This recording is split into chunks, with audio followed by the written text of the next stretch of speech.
Welcome back to episode 9 of the Press Coverage Podcast. Last episode, we broke down the AFC quarterbacks in order of who we think is the best, and this week we're doing the NFC quarterbacks. So, there really hasn't been too much news, so we'll probably be doing videos like this, like with lists, until we get some news that we could break. So, we're going to start it off. We're going to go with number 16 in the NFC. What do you guys got? Well, my pick is Dwayne Haskins. Are you guys gonna announce your pick? I also have Dwayne Haskins. I also have Dwayne Haskins. So for me, it's just Haskins. Like, he's fine, but he was thrown into a horrible situation right in the beginning, and he didn't really do much. If he progresses this year, it'd be like good for him. But otherwise, I don't know. Like, NFL scouts were saying he wasn't really NFL ready. They kind of threw him in. He looked bad. He got better towards the end. I think he ended 2-1, other than like going 0-5 or something. I don't remember the details, but I remember it wasn't great. And he just he doesn't look that great. So I really hope that this year he takes a step up. But otherwise, he'll be the last one in my NFC. He shows some flashes at the end of the year, but the Redskins are probably going to find themselves in a situation where if Haskins isn't really good this year, or at least like an average quarterback, they're going to be picking early in the draft, which gives them a perfect chance to replace him. So he really needs to show a lot this year to even keep this situation, I feel like. It sucks that he might only have 2 years to show it, but that might be the situation he finds himself in. Yeah, in my opinion, he's not necessarily the worst quarterback, but he's just so unproven and just so raw. And I saw some reports the other day that said that some scouts think that he's still 2 years away from being a competent NFL quarterback, which I don't think he really has. So yeah, if he doesn't show up this year, they'll probably throw in Kyle Allen, and if Alex Smith is healthy, and then draft somebody next year. So it's not necessarily that he's the worst, just worst situation, most unproven. So yeah. So moving on to number 15, I have Mitchell Trubisky. I didn't even put Mitchell Trubisky on this list. I put Nick Foles instead because I think he's better and should probably end up starting. But at 15, I have Danny Dimes. Yeah, at 15, I have Nick Foles instead of Trubisky because I think Foles won the job, but I think he still belongs here on the list. Okay, yeah. So Bears quarterback, whichever one plays, I think is probably in this spot, depending on whoever it is.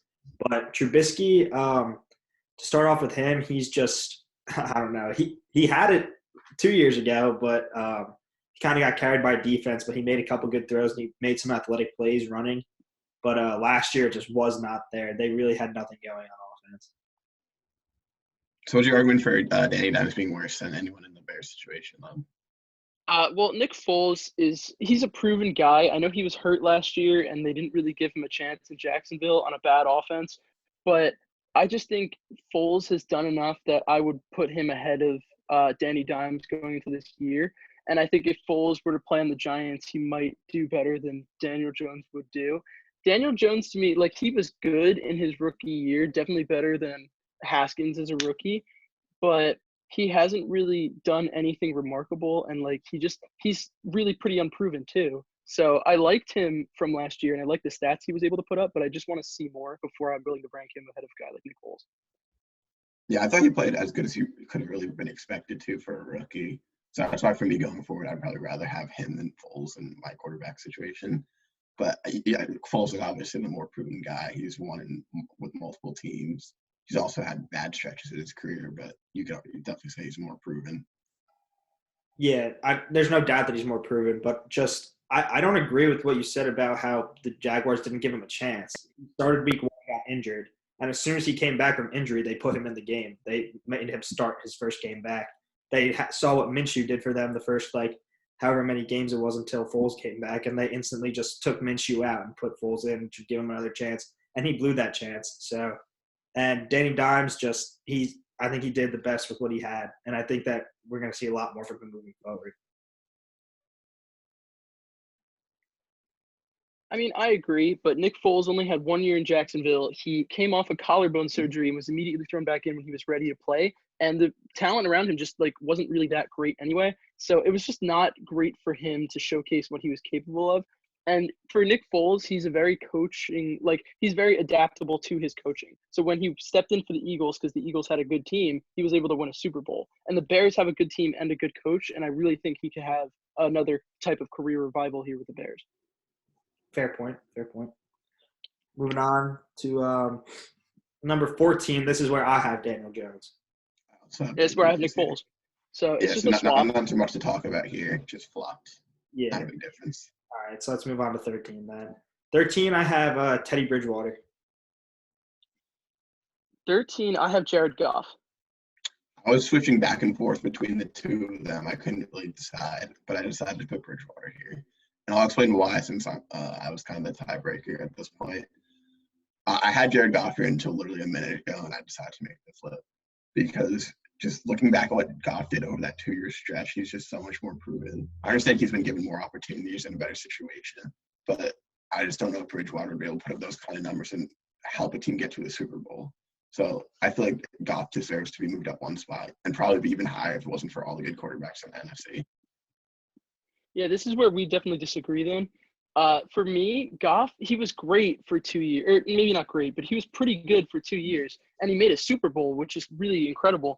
But last year, his regression was really shocking and sad. And the weapons around him are only getting worse. And now, McVay's a great coach too, and that really rubs off on him. But last year was really horrendous. He threw a lot of picks. He throws for a lot of yards, and they give him a lot of opportunity to throw. But without Gurley's running game, he was a mess. And I just don't see him being better than Teddy Bridgewater, who went 5-0 with the Saints and now has a starting job with the Panthers. And that rule, I think that's going to be a really good offense moving forward. Maybe not good enough to win the division because the division is loaded, but they're going to look promising. And I think Bridgewater's a promising start. And I'd rather have him at the helm than Jared Goff after what we saw with the 3 years of misery and the 1 year of greatness. I think that it's fair to say 3 years of misery. He had 2 good years. His rookie was bad, and last year was average. Just based on the numbers, right? Last year, he had 4,600 yards, 22 touchdowns, 16 interceptions. I'd say that's an average year. That's fair. He just doesn't look as good. It's more the eye test when it comes to this kind of stuff because quarterbacks like this, on offenses that are good, they put up numbers, they do well. But just watching him play, he took multiple steps back every week. I just don't know if Bridgewater can even put up those types of yards. But Pete, what do you think about it? I have Teddy Bridgewater I think just one spot lower than Jared Goff, mostly because I think that Bridgewater has a pretty high ceiling, and he can get back to what he was coming out of college, because I think we kind of forget about him in Minnesota and how he played. He was a pretty good quarterback there. He put up some numbers and he showed some flashes, and then he went down with that complete leg injury. His whole entire leg was bad. So then he comes back on the Saints and he kind of does what Michael said with Foles, comes into a really good team and is able to produce. So I kind of want to see what he does on the Panthers before I give him the edge over Jared Goff, who has been at least a competent quarterback for 3 of his 4 years. Yeah. Bridgewater could definitely prove himself to be better this year, but we'll have to see. Okay. So, yeah, as I said, my number 12 is Jared Goff. This is where I have Goff as well. And, again, it's just the switch because I have Bridgewater at 12. Yeah. So I think coming up with the next one, this is going to be the tier of, middling quarterbacks in the NFC, and I think there's going to be a lot more disparity here and more arguments coming up. Yeah. If I'm being completely honest, from 11 to 5, you can pretty much almost interchange every single guy. They're all really good. So we're just looking for nitpicks. Yeah, agreed. I was going to say 11 to 6 probably. I agree. But what's going on? Yeah, these guys are pretty much interchangeable here. But it's kind of just what you look for more within potential and what's proven. So these all guys are interchangeable, and it's just kind of stacking them up between proven and ceiling or potential. Yeah. So that being said, whoever we have at 11 here doesn't really mean they deserve to be this low, because I think there's going to be some shocking names here, but it is what it is. All right, so I'll start. I'm curious to see how different we have these guys ranked now. Yeah, I think it's definitely going to be very different because here at number 11, I have Jimmy Garoppolo. Well, at my number 11, I have Matt Ryan. And at my 11, I have Dak Prescott. Wow. So I've always generally been not much of a believer in Matt Ryan. Even when he had that Super Bowl year, I didn't really see it out of him. It looked like a lot with the team. Their team's offense has always been really good. I know he can sling it, but it looked like last year his throwing motion is kind of gross. Like he can't really move anymore as much as he used to be able to. He's getting older in age. And like these are the things you have to look out for because all these guys coming up are really talented. And he doesn't really do it for me anymore. Like I don't think he's going to win a Super Bowl in his career, and I think this is getting close to the end of the road for him. So for Matt Ryan, I feel like it's more just you getting bored of him and enjoying these new flashy names. And I understand you saying it's hard for him to win a Super Bowl because he's had chances, he hasn't made it, but he has made it to a Super Bowl. And every year since 2011, he's had over 4,000 passing yards, at least 28 touchdowns every year except for 2 there. He's consistently put up good numbers. Yeah, I agree. I agree. Like, numbers don't tell the whole story, but they definitely tell a big part of it. And he's been one of the most consistent quarterbacks over the past 10 years. And I don't think he deserves to be this low, especially. I have him much higher on my list personally.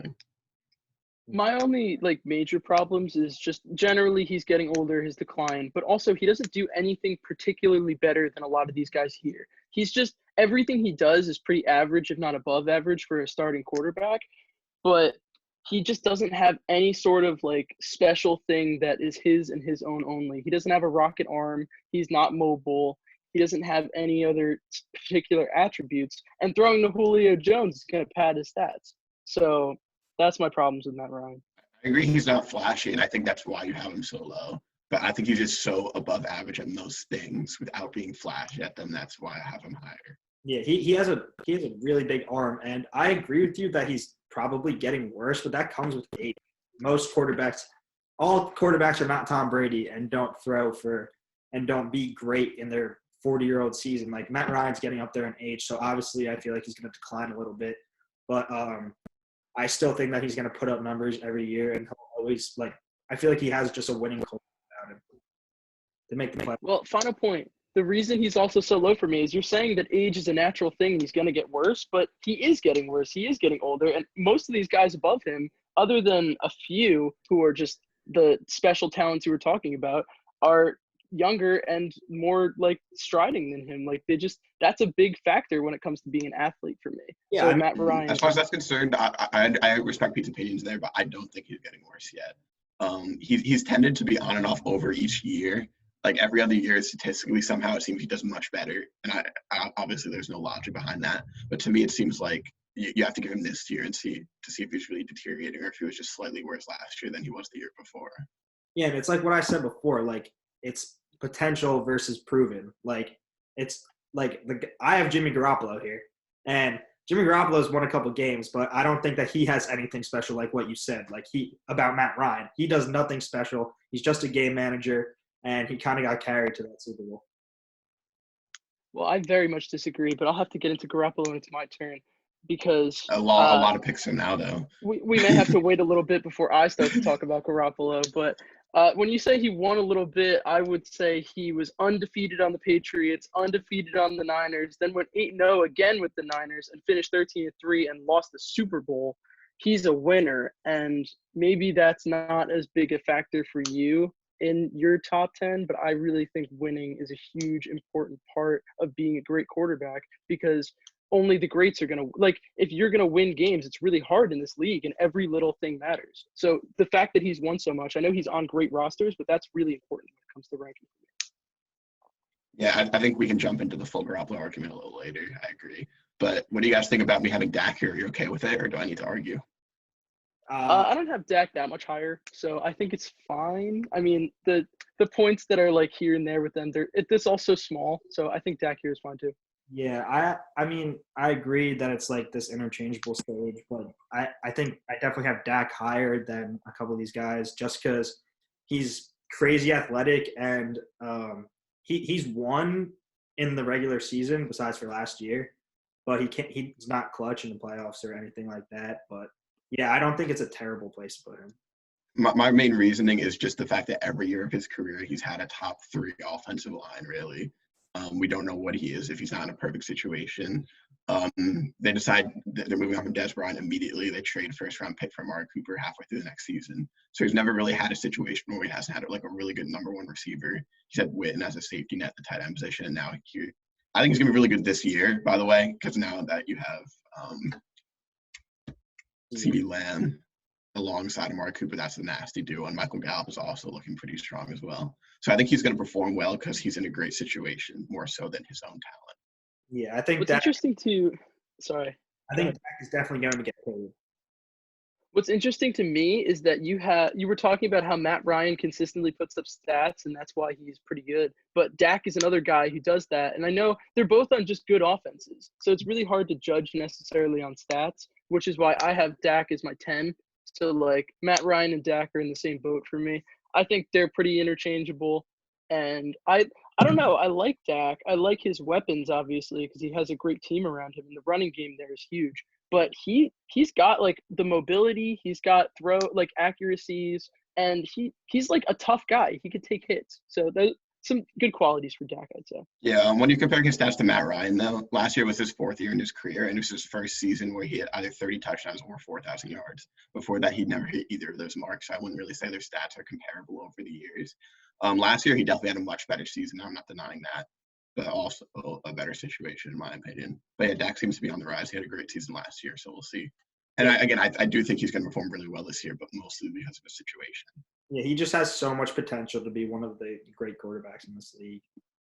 It's just a knock on Dak, though, is why did they go 8-8 last year if they had such a good offense and he's a good quarterback? It's weird that they lost to random teams. They lost to the Jets in week 7 or 8 as soon as Darnold came back from Mono. That was such a hype game.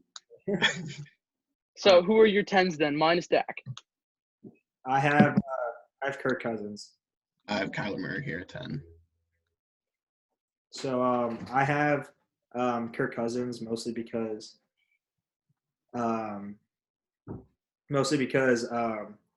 he didn't win that much in Washington, but he's been kind of not changing the culture, but because Minnesota was a winning team before him, but he's continued to win, and I just feel like he might not be worth all that money that he gets.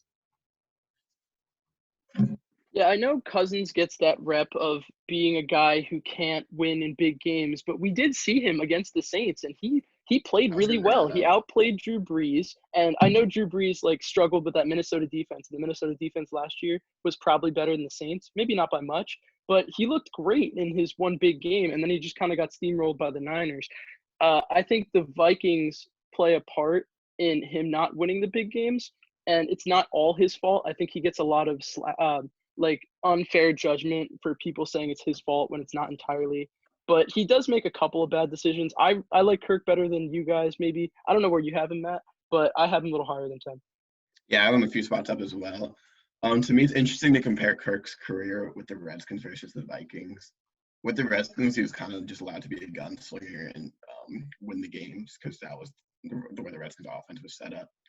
He had to move the ball around and kind of run the show. With the Vikings, they're limiting him, which isn't necessarily bad, but with the way that they're really focused on running the ball, you can't really see Kirk's full potential. Maybe that's the best move for them to win games. But to me, Kirk's decrease in numbers isn't really because of Kirk. It's because of the way the offense is set up. And to the point of not winning big games, yeah, that's been a knock on him in his career. And to a certain degree, it is valid. But that Saints game was big for him. It proves that he can win in big situations. Yeah, I agree with that. He definitely was a big factor in comparing Kirk Cousins to anyone. But I just think that he's definitely overpaid, and I feel like he should play better for how much money he gets paid. But again, he's only getting paid $27 million a year now, right? That's not even that much. He's not really getting overpaid compared. At the time, it was a big contract. Now quarterbacks are getting $35 million. Dak's asking for 40, and Kirk's only making 25. I think that's fine, especially for what he's done. He's been a consistent playoff quarterback generally. Well, on the Vikings, not on the Redskins. I think this is just what quarterbacks get paid that are his tier. Maybe it's not worth it, but that's the way the market dictates it. Yeah, true. All right, so Matt, you had Kyler Murray at 10. Why do you have him there? So he had a pretty good rookie season, but I want to see a lot more. He should be able to grow. there is some risk, obviously. He's very athletic, but he's short. His offensive line play hasn't helped him. So those two things combined could end up being a problem. But if he ends up being good enough outside of the pocket, he could overcome that. And this is more of a placement. I've only seen him for 1 year. He was pretty good, but he needs to be better. And I think he will be. But I don't know how good. I know you think he's going to be really good. Yeah, I generally agree with all of that. I have Kyler Murray as my 9, so I've just been one step All right. ahead of you on all of these. I really liked what he did last year. He looked way better than Rosen, and I think he could be like a Russell Wilson kind of guy. Maybe not as good because Russell Wilson's nuts, but he looks like he plays similar to Wilson, and he's got that scrambling ability. He can throw. He's fast. He's a baseball guy. So I really think he's gonna make his mark, and he could be the next like NFC great. But for now, like I have him at 9. He put it together a really good rookie season. I think he's going to put together an even better season now with me. I think that coaching staff wise in his situation, he's in the type of offense he wants to be in. Once they reach a little bit, the receivers are looking pretty strong now. Once they're able to build up the offensive line a little better, I think he'll be in a really good situation to succeed. So if he's got it in him, he's going to be good within the next few years. Yeah, I have Kyler at 9 as well. And yeah, he's just an athletic freak. I think like he could play whatever sport. He played football and baseball in college. But yeah, no, it's just we just want to see like what he's going to do next year. And he's putting in a much better situation than he was last year. So, I mean, I agree with what you guys said. I have him at 9. Okay, so Pete and our 9s are Murray. So then who's your 9, Matt? So my 9's Jimmy Garoppolo. We don't need to get into this full argument yet. We're gonna have to wait a few more spots for Leb's placement of him. So yeah. All right. Okay, So then we could just move on from that because I want to see where Michael has Garoppolo. So moving on up to number 8, I have Matt Ryan. So this is where I have Kirk Cousins. this is where I have Tom Brady. And I know to you two that sounds very controversial, but to a lot of people that know football and are around the league, this isn't that outlandish. These guys are all really close for me, and I don't think Brady's in a tier above them anymore, especially now that he's leaving that perfect system in New England. He's going to be better than Jameis Winston for sure, and I think the Buccaneers are going to be put together a really good season, but Brady isn't what he used to be. He's 43. I know he's got a great brain, and the reason I have him higher than a lot of these other guys is because he's smart, he can read defenses, and he makes those underneath throws, and he still has enough of an arm to get it deep, but that's definitely declined a lot over the years. And it's not his fault. Like, he's a good athlete, but he's never been like a top tier athletic, like running, whatever, any sort of mobility. He has none of that, and that's really important now in the NFL. He's a really good athlete because of his mind, and he's just not really, his body isn't going to keep up with him for much longer, even though he's done everything perfect to maintain relevance in the NFL. I just don't think he's that superstar that he used to be, and he ranks under a lot of these other guys who just can do more stuff than he is. His offense is kind of limited, but that doesn't mean he's not going to win games, and it doesn't mean the Buccaneers aren't going to be great. I just don't think Tom Brady is what he used to be. So to me, his intelligence and decision making is what you're saying makes him so good, and I agree. He's not very athletic, can't move around, but the fact that he's going to put the ball in the right spot almost every single time is what makes him a great quarterback. He can make the throws, and he's going to make the right decision, which is all you really need. If you get enough protection just to do that, that's how the Patriots have won games for 20 years.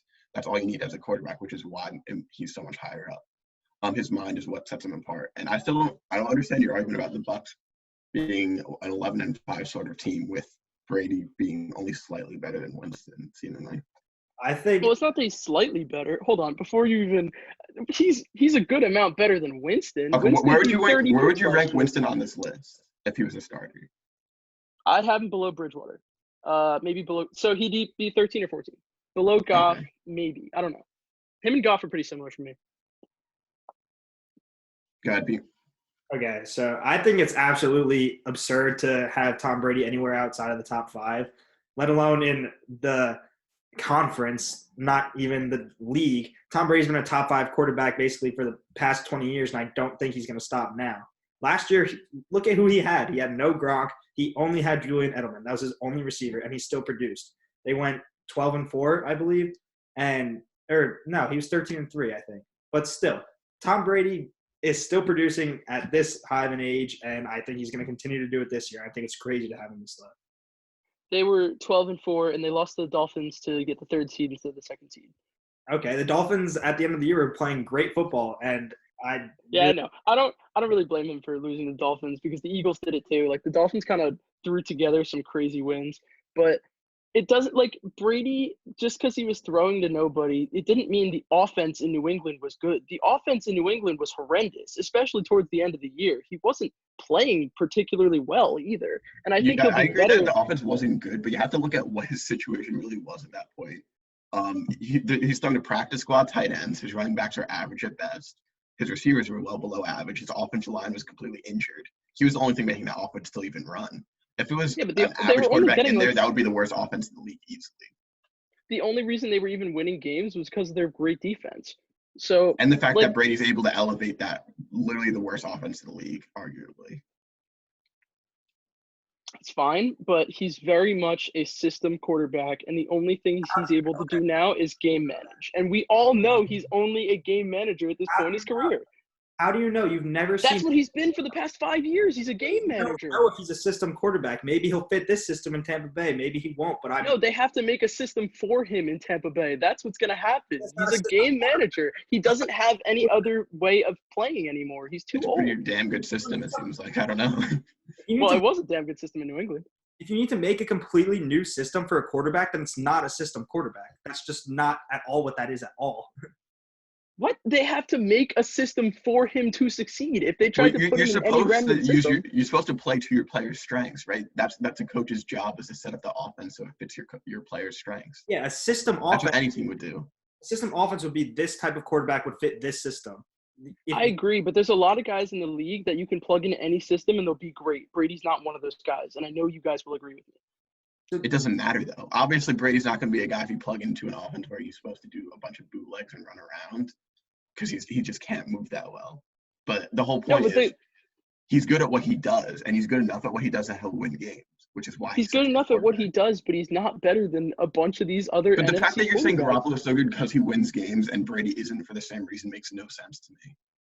Well, I'll get into Garoppolo later for my particular analysis, but I understand Brady was in the Patriots' crazy dynasty his entire career. We have to. But you're see also what not he'll denying do that he's going to win games with the Bucks. And I don't think he will. Tom Brady is that dynasty. It's not that he was in the dynasty. He was the dynasty. I don't know. I think you guys are living in the past a little bit with this one. I think Brady's clearly been declining, and we know that he's a shell of what he used to be. And when's last year Brady had real weapons on offense? Well, we're about to see him with real weapons. I mean, Exactly. Just because he's a shell of what he used to be doesn't mean he isn't good. He's still a good mid-range quarterback in the league. I'd have him maybe in the 15 to 20 range. Last season, if you had him in the NFC, but say the Patriots were just in the NFC, where would you have him on this list from last year? From last year, if he was in the NFC, let me see. I would have him probably still at 8. All right. I don't know, man. I don't think it would have changed that much. Last year was pretty bad from that offense. All right, and he still put up some numbers, and he still played like Tom Brady. So we're just looking at a quarterback who's in the very clear tail end of his career, and he's just not a top tier guy anymore. He was the greatest quarterback of all time, and will probably hit him. Not having a great season is better than most people's. Just because he's the greatest of all time doesn't mean he's the greatest of all time this year. He's 43 years old, Pete. All right, and he's still producing. He won a Super Bowl, last year? We're just going to have to agree to disagree and move on. I think you guys I didn't are not realize going to he did this last year. He managed to throw for over 4,000 yards with that offense. I think that's in the beginning crazy. of the year, they were moving a little more smoothly than towards the end. But at the end of last year, their offense was just really dreadful. I agree. Their offense was really bad because of the players around him. That's a fair point. All right, but it's not like he was going to save their season. Let's move. I mean, I don't know. They made the playoffs. They were 3 seed. He lost to the Titans in the first round. The Titans had a much better roster last year. The Titans are pretty nasty. All right, let's move on. Who do you have at number 7? Number 7, I have Dak Prescott. That's kind of high. Number 7, I have Kirk Cousins. Number 7, I have Matt Ryan. All right, so We already had the Matt Ryan talk. I think I'm the highest on him by like 1 or 2 spots. So not too different than Pete, but a lot higher than Lev's. I already said what I think about him. I just have Dak a little bit higher than everybody else because I just think that he'll elevate his game, and he is in that really good situation. But I think he's very talented and very athletic, and I think his throwing is a little underrated. I think we'll be able to see that more this year. Yeah, as far as his throwing, that's one of the things that threw me off. He makes great throws, but then sometimes he makes head-scratching throws where he just misses a guy by a lot. That's a big factor for why I don't think he's quite the same tier as these other guys who are always going to make the throws at least. But obviously his athleticism gives him a boost as well. Yeah, I just have Kirk here. I think we talked about Kirk a little earlier. It's just he's really like his arm is underrated, I would say, and his accuracy is pinpoint on almost every throw. And one of my favorite things to cite when I'm talking about Kirk Cousins is he did a Pro Bowl skills showdown, and it was him, Lamar Jackson, Deshaun Watson, and Russell Wilson. And Lamar Jackson, sorry if I said Deshaun, but Lamar Jackson and Deshaun Watson were pretty bad. Like, they didn't do well at all. Kirk Cousins hit every target with almost every throw, and so did Russell Wilson. Like, these guys are really good and accurate. He's able to move. He can sling it. He can hand it off. He wins games. He's a full package guy, in my opinion. It's fair. All right, so number 6, I have Matthew Stafford. I also have Matthew Stafford. Ooh! I think we agree he's the best as a mid-tier. I think a lot of people would have him lower, so it's kind of surprising that all of us agree on this one. But he's just been in a bad situation his whole career, and he's always managed to find a way to win tough games still. I feel like he's very tough. Like, he broke his back and then continued to play a game. Like, last season was the first season he actually missed games from injuries, right? He would always play through them, and it's just because he got so beaten up last year. He plays through everything. He's a tough dude to play against. I love Matt. And what people really don't see with Matt Stafford is every game he loses, it's usually pretty close. Like, it's not his fault that the team is so bad. He's always right in it, like, to the end. And I really like that about him. And you know what, Matt Stafford, you've got a shot to win any game because he's going to be right there, neck and neck. You saw it last year. That team with Stafford or that team without Stafford is a complete different story. I mean, I wouldn't sleep on David Blow last year, right? Early on. Yeah. What'd you say? I wouldn't sleep on David Blow. Like, the Lions looked strong early in the season last year. Yeah, didn't they win a couple games? How many games did they? The Lions started, I think, 2-0-1. So they were undefeated for a little bit. Then they lost to the Chiefs. So they were 2-1. And it was a very close loss to the Chiefs week 4. And then I think Stafford got injured around that point. And then they almost lost every game since.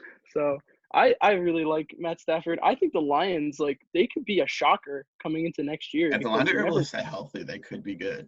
You really never know. You never know. All right, let's move. Let's stop fantasizing about Matt Stafford. I just want there to be 1 year where the Lions just go off. That's all I want. Yeah. All right, so moving into our top 5, I think this is where, like, I feel like it's a different level of competition. Well, maybe not to Michael, who has Pete's list. We have a tier here. We have the same 5 guys. Leb has a little bit of a change because he doesn't have Brady in here, and he has one other guy, which I think. Obviously, my number 5 is Garoppolo, and I think Garoppolo is better than Brady, and I think that should. Before starting this argument, I have Wentz here, Pete. I have Wentz as well. All right, Leb. Wait, you Wentz at 5? I didn't even realize you guys were that stupid. All right, but first let me talk about Garoppolo. Obviously, you don't like him as much as I do. I secretly love the Niners, even though I'm a huge Jets fan. Garoppolo. I hated Garoppolo when he came in for the Patriots because he went undefeated. And I was like, how is this random backup going undefeated? Then he gets traded to the Niners midseason and goes 5-0 with the Niners, a team that nobody thought was going to be good because they didn't look like anything that entire year. They were almost completely defeated, if not maybe 1 win. And then Garoppolo comes and they went undefeated out of nowhere. So Garoppolo wins everywhere he's been, and he went 13-3 his first full year as a starter. And he made the Super Bowl and lost. I think he made 1 bad throw in the Super Bowl that might have cost him. And yeah, he's not really being put to his full potential because Shanahan's running game is amazing, but you can't deny that he's a winner. And even when he was in New England, there's a statement from him saying, I'm better than this guy, Brady. And I really think he is. And I think he's going to show that with the rest of his career going forward, especially on such a great team with a great offense. I just don't think it's a question. I just don't think Jimmy Garoppolo is that good of a quarterback. He's not that accurate. He doesn't do much. He has nothing special about him, literally nothing. He hands the ball off every play, gets carried by his defense. And like you said, when you were talking about Tom Brady, he's a system quarterback. If he can hand the ball off and his defense can make plays, then he'll be a good quarterback. He's got a great offensive line, and all he doesn't do much. He's probably the least clutch quarterback I've ever seen. In the Super Bowl, in the fourth quarter, he was up by 21 points. And he in the fourth quarter with no pressure, he threw 86% completion, 199 yards and a touchdown. That's very good. When he was under pressure, he would have 11% completion, 20 yards, 2 interceptions, and a sack in that fourth quarter. In the fourth quarter, his passer rating was 2.8. 2.8, which is absolutely atrocious. He could not do anything against the Chiefs defense, which isn't even that great of a defense. So blew that game in the fourth quarter, and I just don't think he's that great. Not even close. Guys, we all know the real greatest choke artist of all time is Kyle Shanahan. He choked with Matt Ryan 28-3, and he choked with Garoppolo 20-31. Like, it's not these quarterbacks necessarily. They have the talent. Garoppolo has the talent. And every single 49ers player came out and said Garoppolo is not the reason we lost. You can't just blame the quarterback for every single little shortcoming of the team. Garoppolo is a really good player, and he's proven it with all the wins he's racked up in his career. And he's only going to keep winning, and he's only going to keep proving you guys wrong. I don't think that he does anything he makes some throws. I agree. He makes some throws. And it's just the offense in New England. All he did, check down. All he did was hand it off. His defense carried him. His defense carried him this year to the Super Bowl, and he lost. And your defense can only do so much for you. So I understand I can't give like real examples of every single great thing he's done. But for Garoppolo, he just changes everything about the team he's on. He's able to string together these crazy win streaks, and he makes every other player better around him. And he does make these throws, and he has a great arm, and he has all these things that you just don't see. And I don't know why you don't see it. He's a really talented player. What are his strengths? He's got a good arm. He can do end arounds. He's a bit more mobile. He can avoid guys in the pocket. He makes most of the throws, if not like – he's only missed a few crucial ones, but the running game is really helpful for him, and I think he's just not really showing all of his full talent on this amazing. Let me jump in here. First of all, I'm going to give the comp, which I see as basically a perfect comp to me, and I'm a little lower on this guy than you are. To me, he's the NFC Ryan Tannehill. You look at both of those teams last season, great offensive line, great running game. Niners better defense than Titans, but both teams had a great defense, and you're not asking either quarterback to throw the ball very much because that's not how you win games. To me, that's the perfect example.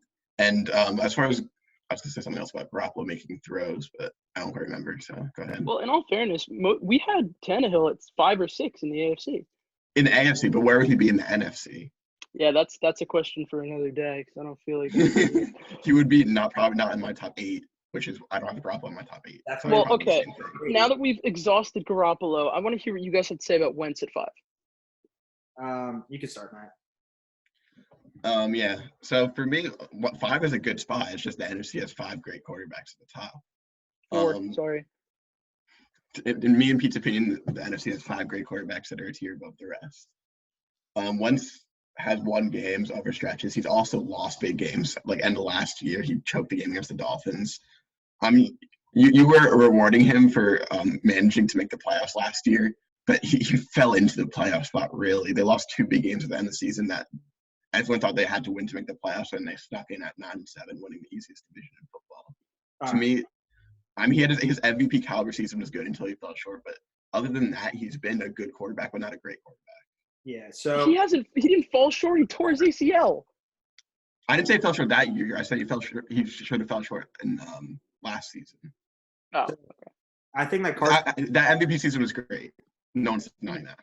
I think that Carson Wentz is a very good quarterback. His talent is off the charts, his natural ability, but his injuries kill him, which is preventing him from being higher on this list. I don't think he's ever played a full season. Has he? Maybe not. I think last season technically, but then he got injured in the playoffs. Yeah, okay. So he's essentially never played a full season, always gets injured, but his talent is there and it shows, and that's why he's a top 5 quarterback, one of the top 5 in the NFC. Okay, if that's your reason, then I think that's fair. The only reason I would ever knock Carson Wentz is his injury history and his inability to stay on the field. But when he's on the field, he's one of the most talented quarterbacks in this league. Him and Deshaun Watson are kind of similar for me. Carson Wentz is mobile. He's got a cannon arm. He can move out of the pocket, and he can make every throw, and he elevates the people around him. He's just another great quarterback in this league, and I can't see these old guys just being better than Carson Wentz. Like, he's the new era here. And guys like Breeze and Brady who are getting super old, like, they're great and they have that accuracy, but they're just not like Carson Wentz. Carson Wentz can do it all and then some. Carson Wentz cannot. I don't think that he can do it all, and I think that he showed that he can't do it all. Because once his receivers go down, he can't do that much, which – not fair. He was throwing to deck chairs and Okay, when Brady has terrible receivers, you're not making excuses for him. Yeah. When Brady has terrible receivers, he's bailed out by his incredible defense. Carson Wentz was the only player left on the Eagles. Their whole team was hurt. Not just their wide receivers. Their offensive line was banged up. But the difference is Wentz only went 9-7. The Patriots still went 13-3. The Patriots That's the defense. That's the defense. The Patriots are the number one defense in the NFL. That's the defense That's factor. not fair. A defense isn't going to get you more than 4 wins on their own. That's just how the NFL's set up. Okay, so 9-7 to 12-4. How many is that? 3. They were 12-4. And Carson Wentz had way more injuries than Brady. Yeah, but we're talking about last season. He wasn't injured during the regular season last year. No, Wentz wasn't injured. All the players around him were injured, is what I'm saying. So was Brady's. His entire offensive line went down. The receiving weapons were comparable. Can we agree on that? Not really, but okay. Are you taking Zach Ertz or Julian Edelman? I'll take Zach Ertz over Edelman, but I'll take who else did the Patriots have then? Sanu over anyone the Eagles have at receiver. The Eagles receivers were horrible. So were the Patriots receivers. They had They were desperate enough to trade a second-round pick for Mohamed Sanu. Yeah, that's kind of sad. But I'd rather Mohamed Sanu than Greg Ward as my number 1 receiver. They had practice squad guys who couldn't catch. It wasn't Wentz's fault. Wentz did everything he possibly could and somehow made the playoffs. I disagree. Just based on the eye test in some of those games, especially the Dolphins game. And even the games he won at the end, they were very low scoring. He did just enough to win. I also don't love Wentz's decision-making. He tries and fits balls in there that he just can't fit in there, and that's why he gets intercepted as much as he does. With all this being said, we have Wentz at 5, which is a really good spot. It's not like we hate him. It's just between him and elite guys. Yeah. It's just having him below Brady is, like, disgusting to me. Unless the only reason I would say fine is the injuries, and that's fair. But other than that, Brady, come on, he's old as dirt. All right, well, I have Tom Brady at 4. I know you do. I have Breeze at 4. Okay, so the real argument starts with the next pick, with the fact that you have Breeze below Wentz to us. So we'll get into Breeze here because we have Breeze at 3, right? Yeah, I have Breeze at 3. Okay, we both have Breeze at 3. Wait. No, I have Aaron Rodgers at 3. Okay, so for now, let's get into the argument. Why do you have Wentz above Breeze then? Okay, well, the only thing that I would knock on Carson Wentz is his injuries. Drew Brees, the things I can knock are he's old as dirt. He's only going to get worse every year as it goes. His team is perfect. The team around him is incredible. The reason Drew Brees is even able to play in the NFL anymore is because his team is so good. That, like, if Brees had to go with all those injuries and play like Carson Wentz did on those Eagles, he wouldn't get a single win. He wouldn't really be able to do anything. But Wentz is able to make things happen with nothing, and I know Brees isn't able to do that anymore. I know he's great and he has that accuracy, but without that great offensive line and those amazing weapons, he's just not the quarterback that should be like top tier in this NFC. Drew Brees, I think, obviously is one of the greatest quarterbacks of all time. That's not even a question. And I think that he still is one of the best in this league because Drew Brees – there's no Michael Thomas without Drew Brees. There's no Alvin Kamara without Drew Brees. There's no – I don't even know. But Drew Brees is the most accurate or the second most accurate quarterback. But to point out to that, it's not like either of those guys were high drafted picks. Neither were first-round selections or anything like that. Without Drew Brees is either the most accurate or second most accurate quarterback in the league. And I don't think that you could take accuracy away from him. And accuracy is something that you can't teach. And he's the most accurate. That's a very fair point. I do agree that he's super accurate, but a reason why he's able to still be so accurate is because he has a lot more time than a lot of other quarterbacks get.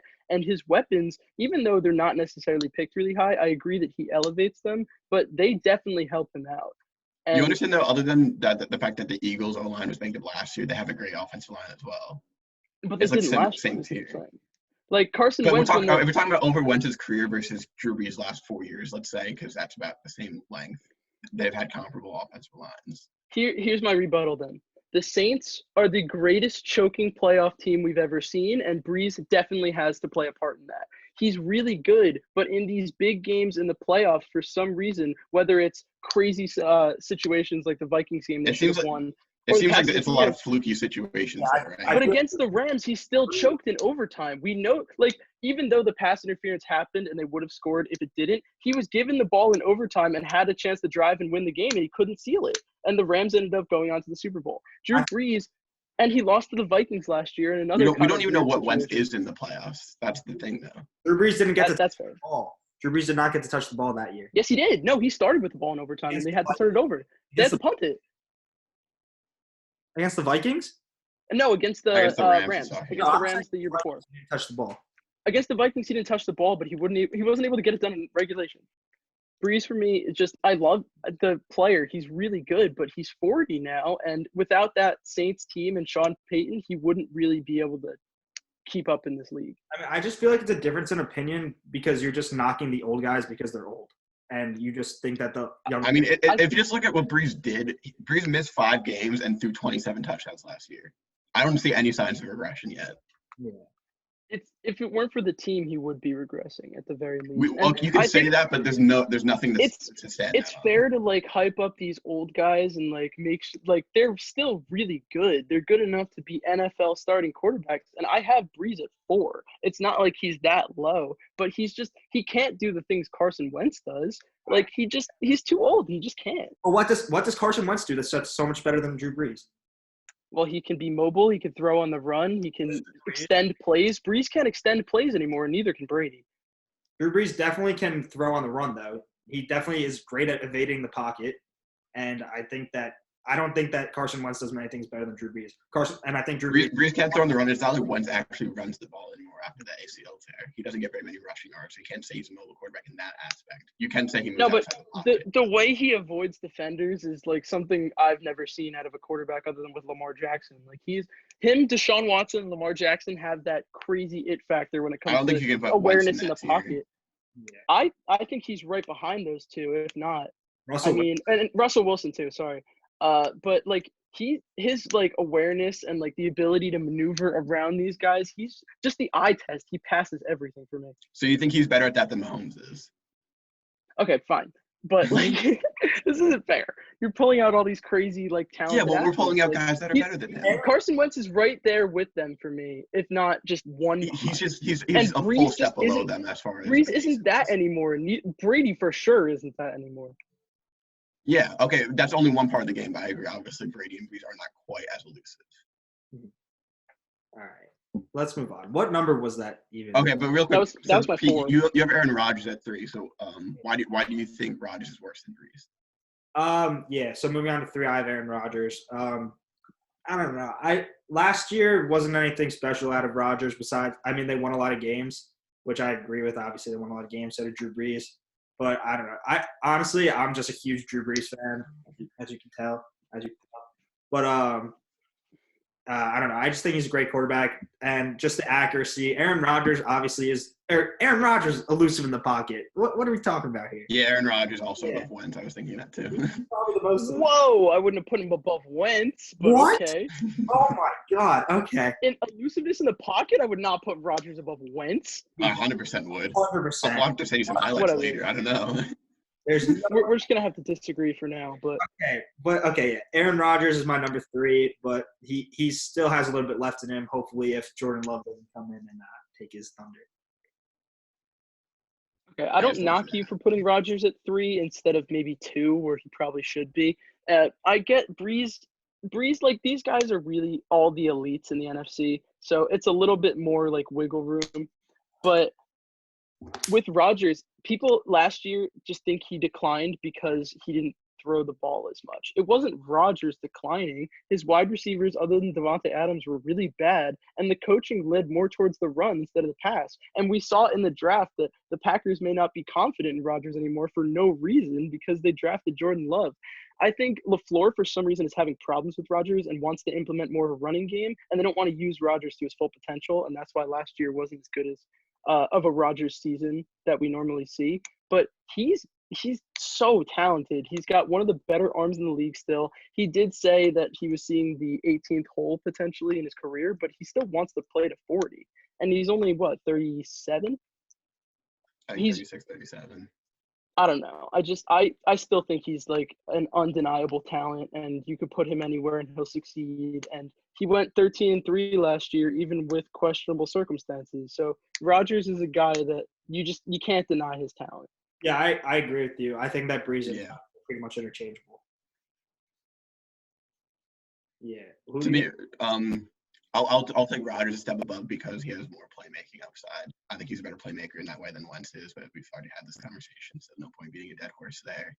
It's just the flashy play with Rodgers and made throughout his career, maybe less so last year because he wasn't really given the chance to.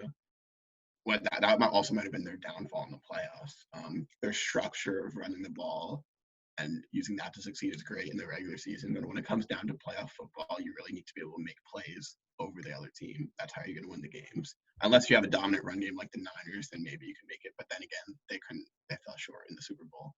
So to me, you have to unleash your quarterback there, and they didn't really give Rodgers that chance, more so than Rodgers failing.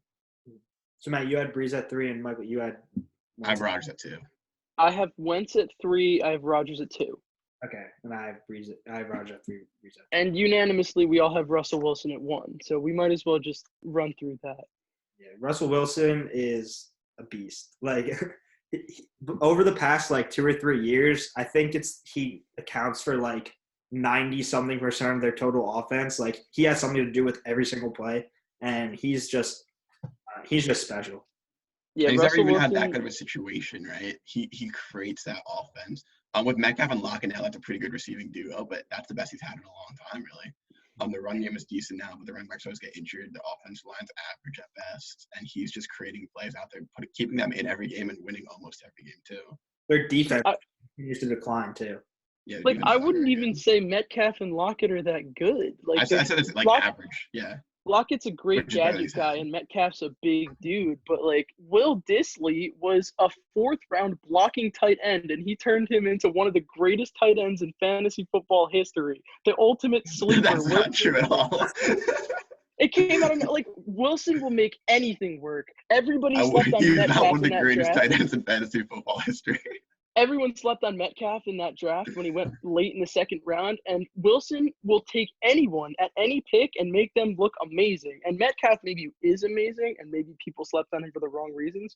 But Wilson, no matter who he's throwing to, no matter who his offensive line is, no matter what defense he's playing, he will find a way to win games, and he'll win convincingly, and his throws are beautiful, and he avoids people in the pocket like crazy. He can do it all, and he's amazing. Yeah. I'm just gushing a little bit, but he's Speaking definitely of, Speaking of Metcalf falling in the draft, seems a little similar to Denzel Mims, doesn't it? Anyway. I hope so. All right, so that pretty much wraps it up. Russell Wilson, definitely the best in the NFC. We all agree. So, Michael, one more question. If you had to rank the entire NFL, where would you have Carson Wentz? Okay. Number 1 is Pat Mahomes. I'm just going to go until I get to Wentz. So 1 is Pat Mahomes. 2 is Russell Wilson. 3 is Deshaun Watson. 4 is Aaron Rodgers. 5 is Lamar Jackson. 6 is Carson Wentz. That's somewhat reasonable. It's just the Breeze thing is what throws. I have Breeze at 7. If we have to be fair. So when you put it in the grand scale, I think it's not as bad, but it's still shocking that he's above Breeze to me. That's the only thing. Yeah, me too. And Brady. I don't know. I don't think it's that shocking. Brady's less shocking Brady, to me. But do we have to go till I get to Brady? no, because we're gonna be here a long time if we do that. Yeah. So yeah, that pretty much wraps up this episode. Anything else you guys want to talk about? No, I think that's it. What are your top 5 across the league? Is it the same or what? I'd probably have Mahomes, Wilson, Watson, Breeze, Rodgers. I'd be Mahomes, Wilson, Rodgers. No, Mahomes, Wilson, Watson, Rodgers, Breeze. Yeah, so we just Ooh, have we all have Watson at 3. I like that. I feel like not a lot of people would do that, but we know what's up. notice me and Matt also didn't have Lamar Jackson in our top 5. Oh, okay. Fine. Yeah. Yeah, that pretty I much don't know. Lamar Jackson's hard to deny. I only have him at 5. You guys have him at what, 6 or 7? probably 6. Who knows? Not in the top 5. Could be anywhere. I think that's dumb, and he'll prove us all wrong again next year, and he'll be the number 2 quarterback. Pete Brady or Lamar Jackson? For my team, probably Lamar. Oh, thank God. If you said Brady, I was about to leave this soon. Even if one season. For one season? Come on. Are you All right, I think we can wrap up the episode right there. So, Lev Rage quit. He doesn't know what he's talking about. So, that wraps it up for this episode. I think that we're going to be doing a lot more lists in the future with the season kind of dwindling down, the off season. So, stay tuned. We'll be back on Thursday. Logan Ryan to the Jets. I mean, we'll see what happens.